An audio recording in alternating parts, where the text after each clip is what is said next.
Whenever I meet a man, I catch myself wondering what our child would look like if we were to make a baby. It's practically second nature to me now. Whether he's handsome or ugly, old or young, a picture of our child flashes across my mind. My hair is light brown and feathery fine. And if his is jet black and coarse, then I predict our child's hair will be the perfect texture and color. Wouldn't it? I always start out imagining the best possible scenarios for these children, but before long I've conjured up horrific visions from the very opposite end of the spectrum. What if his scraggly eyebrows were plastered just above my eyes with their distinctive double lids? Or what if his huge nostrils were notched into the end of my delicate nose?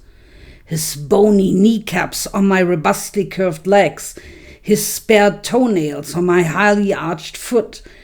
And while this is going through my mind, I'm staring holes in the man, so of course he's convinced that I have a thing for him.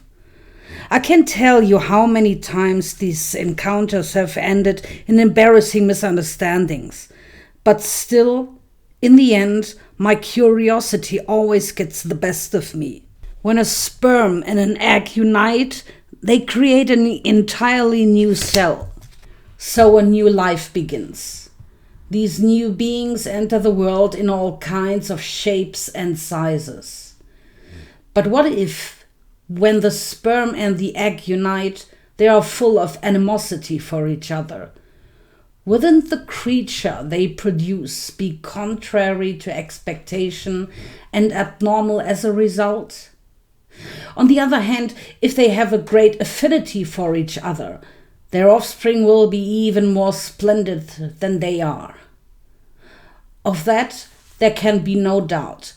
And yet, who can ever know what kind of intentions a sperm and an egg harbor when they meet? It's at times like these that the chart of my hypothetical children flashes across my mind. You know, the kind of chart, the sort you would find in biology or earth science textbooks. You remember them, don't you? That the kind that reconstructs the hypothetical, the shape, characteristics of an extinct creature based on fossils discovered deep in the earth. Almost always these charts include full-color illustration of plants and beasts, either in the sea or against the sky. Actually, ever since I was a child, I was terrified of those illustrations because they made the imaginary appear real. I hated opening those textbooks so much it became my habit to search out the page with those charts first and scrutinize them. Perhaps this proves that we are attracted to what frightens us. I can still remember the artist's recreation of the Burgess scale fauna. Derived from the Cambrian fossils discovered in the Canadian Rockies, the chart is full of preposterous creatures swimming around in the sea. The hallucigenia crawls across the sediment on the ocean floor, so many spines sticking out of its back, you might mistake the creature for a hairbrush. And then there's the five-eyed opabinia curling and contorting its way around the rocks and cracks. The Anomalocaris, with its giant hook-shaped forelimbs, prowls through the dark seas in search of prey. My own fantasy chart is close to this one. It shows children swimming through the water, the bizarre children I have produced from my phantom unions with men. For some reasons, I never think about the act that man and women perform to produce these children. When I was young, my classmates would make fun of boys they didn't like by saying such things as, "Just the very idea of touching him makes my skin crawl." But I never thought about it. I would skip the part about the sex act and go right to the children and the way they would turn out. Perhaps you can say I'm a little peculiar in that regard. If you look closely, you will notice that I'm half. My father is a Swiss national of Polish descent. They say his grandfather was a minister who moved to Switzerland to escape the Nazis and then died there. My father was in the trade business, an importer of Western-style confections. His line of work might sound impressive, but in fact the products he imported were poor quality chocolates and cookies, nothing more than cheap snacks. He might have been known for these Western-style sweets, but when I was growing up, he never once let me eat one of his products. We lived very frugally. Our food, clothes, and even my school goods were all made in Japan. I didn't go to an international school, but attended Japanese public elementary schools. My allowance was strictly supervised, and even the money allotted for household expenses fell short of what my mother felt was adequate. It wasn't so much that my father decided to spend the rest of his life in Japan with my mother and me. He was just too miserly to do otherwise. He refused to spend a single cent unnecessarily.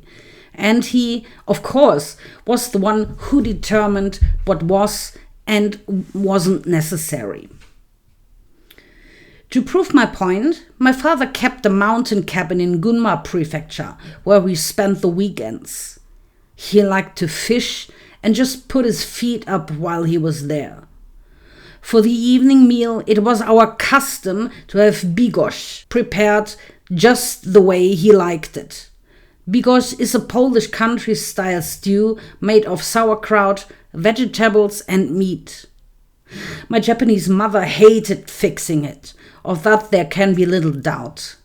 When my father's business failed and he took the family back to Switzerland, I hear my mother cook Japanese white rice every night, and my father scowled each time she set it on the table. I stayed behind in Japan by myself, so I can't be sure, but I suspect that was my mother's revenge on my father for his bigos, or, on second thought, for his stingy selfishness. My mother told me that she once worked for my father's company. I used to indulge in romantic visions of a tender love blooming between the young foreign owner of a small company and the local girl who worked for him. But in fact, as the story goes, my mother had been married before, and when that didn't work out, she returned home to Ibaraki Prefecture. She worked as a maid in my father's house, and that is how they met. I had wanted to ask my mother's father to give me more details, but now it's too late. He's senile and has forgotten everything. In my grandfather's mind, my mother is still alive and remains a cute little girl in middle school. My father, my youngest sister, and I do not even exist. My father's Caucasian, and I suppose you could describe him as small-framed. He isn't particularly attractive, but he isn't ugly either. A Japanese person who met my father would have a difficult time trying to pick him out on European street. That much is certain. Just as all Orientals look the same to whites, to an Oriental, my father was just your typical white man. Shall I describe his features? His skin is white with a ruddy touch. His eyes are memorable for being a faded, mournful blue. In the flesh, they can gleam with cruel intensity. From a physical standpoint, his most attractive feature is his shiny brown hair with its brilliant golden luster. It's now gone white, I suppose, and balding at the crown. He wears somber-hued business suits. If you ever see a middle-aged white man wearing a beige button-up raincoat, even in the dead of winter, that would be my father. My father's Japanese is good enough for an average conversation, and there was a time when he loved my Japanese mother.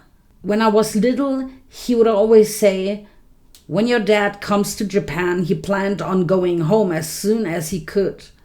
But he was struck by a bolt of lightning that left him paralyzed and unable to return. That lightning was your mother, you know? I think it's the truth. Well, I think it was the truth.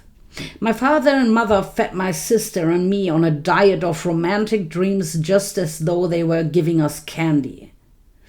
Gradually, the dreams were thin until in the end they wasted away to nothing. I'll tell that story in due course. The way I saw my mother when I was little and the way I see her now are completely different. When I was little, I was convinced that there wasn't a woman more beautiful than she in all the world.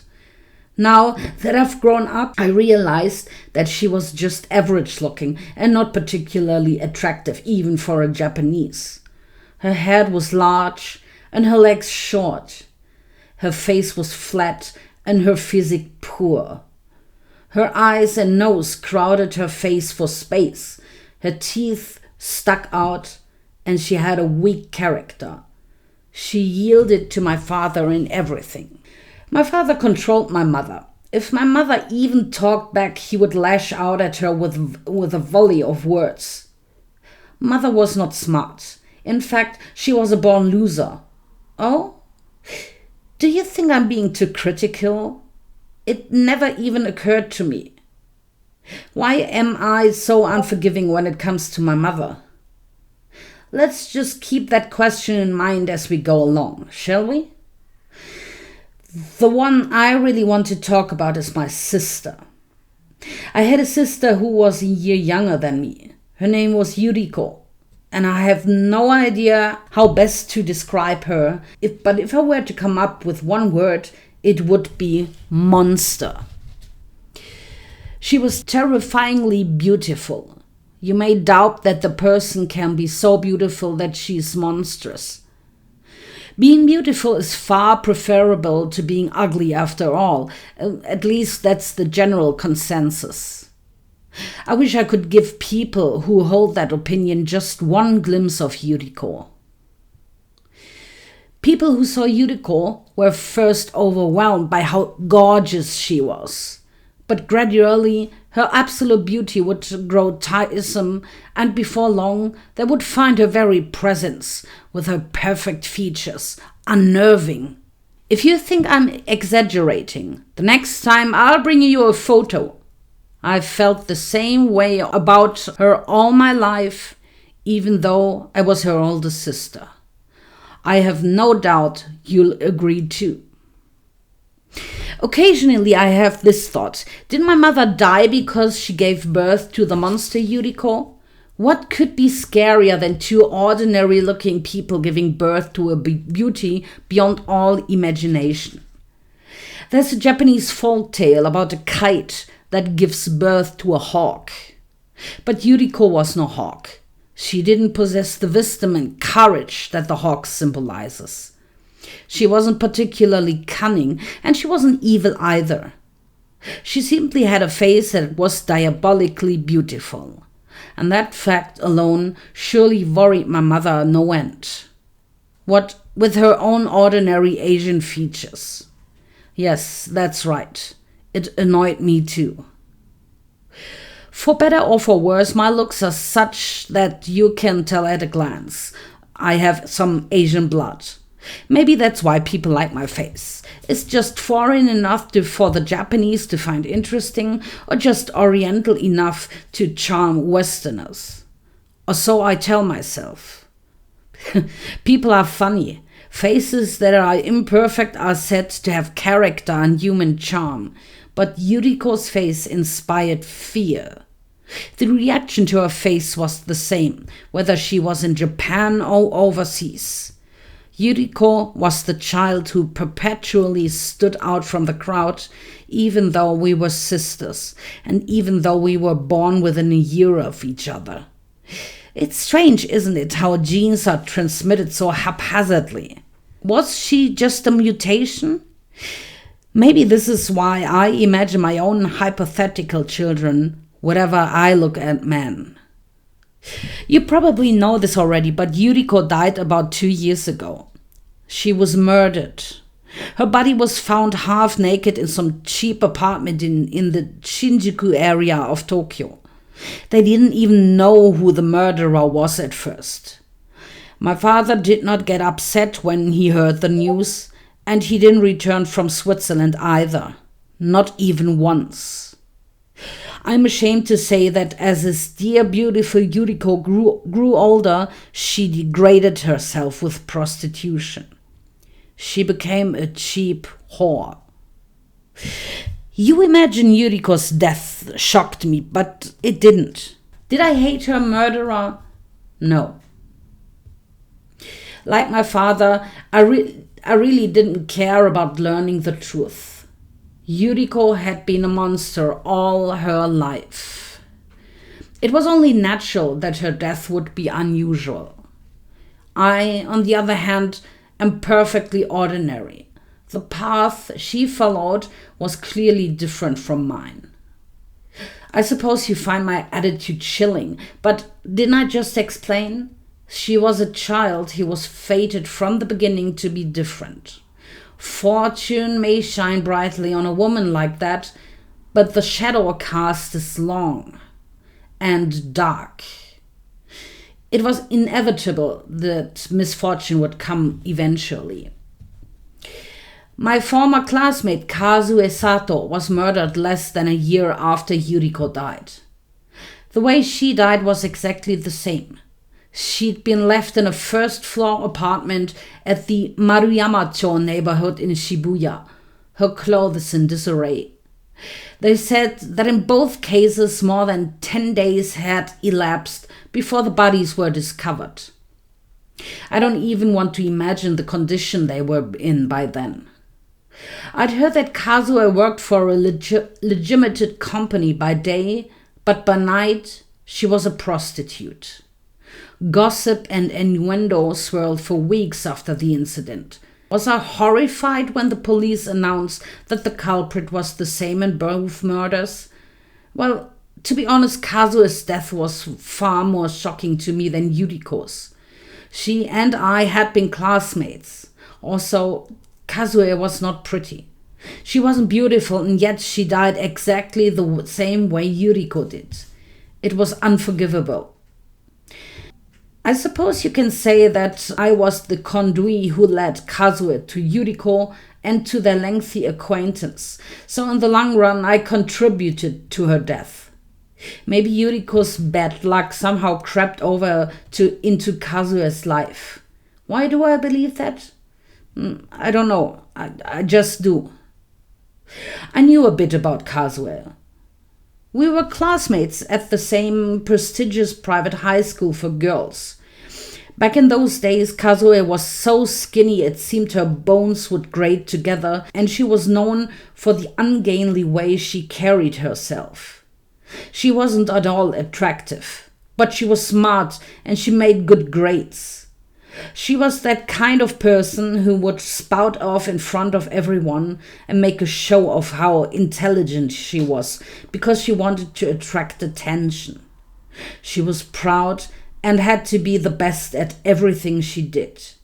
She was perfectly aware that she wasn't attractive, so I suppose that is why she wanted to be fussed over for other things. I got a dark feeling from her.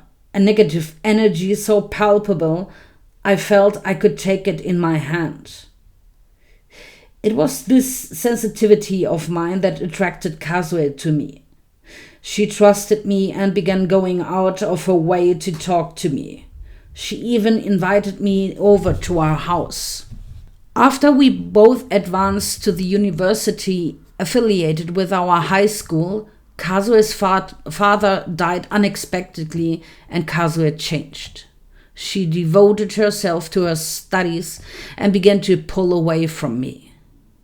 Now, when I think about it, I realize that it was probably because she was more interested in Yuriko, my beautiful sister, 1 year younger than I, had been the talk of the school. At any rate, it seems that something happened with those two. Two people who are such complete opposites in looks, intelligence, and circumstances end up as prostitutes and then get killed and abandoned by the same man? The more you think about it, the less likely it seems that you could find an account more bizarre.